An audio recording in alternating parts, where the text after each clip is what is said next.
नमस्कार मंडळी सर्वांना, श्री स्वामी समर्थ. आजच्या ब्लॉगमध्ये तुमचं खूप खूप स्वागत आहे.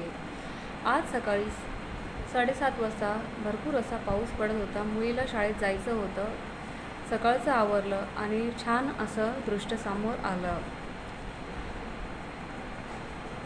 छान तुळस फुलली होती. नंतर मला जेवण करायचं बाकी होतं.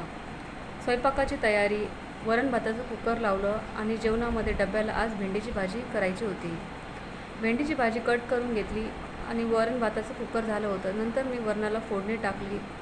भात पण झाला, पीठ मळून ठेवलं आणि टमाट्याची चटणी पण डब्याला द्यायची होती. उशीर तर भरपूर झाला होता, पण टमाट्याची चटणी फोडणी टाकली, लसूण वगैरे कुटून घेतला. माझ्याकडे खलबत्ता नाही आहे म्हणून मी आमच्या घरातलं चपातीचा जो लाटणं असतो त्याच्यानेच मी कुटते. छान असं कढीपत्ता, मोहरी, राई, जिरे टाकून टोमॅटोच्या चटणीला फोडणी टाकली.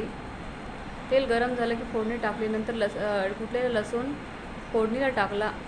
हे सगळं छान फ्राय करून घेतलं आणि नंतर टोमॅटो तेलामध्ये वाफून घेतले आणि थोडंसं शेंगदाण्याचं जे कूट होतं ते त्यामध्ये घातलं. फ्रीजमध्ये हिरवी मिरची, लसूण वाटलेलं ठेचा होता तो टाकला आणि छानपैकी वाफेवरती टमाटे वाफू दिले. नंतर तेजसला शाळेत जायचं होतं म्हणून डब्याची तयारी करायची बाकी होती. एकीकडे भाजी वाफेवरती वाफत होती आणि दुसरीकडे चपात्या मी लाटून त्याला डब्बा द्यायचा होता. डब्याची तयारी केली.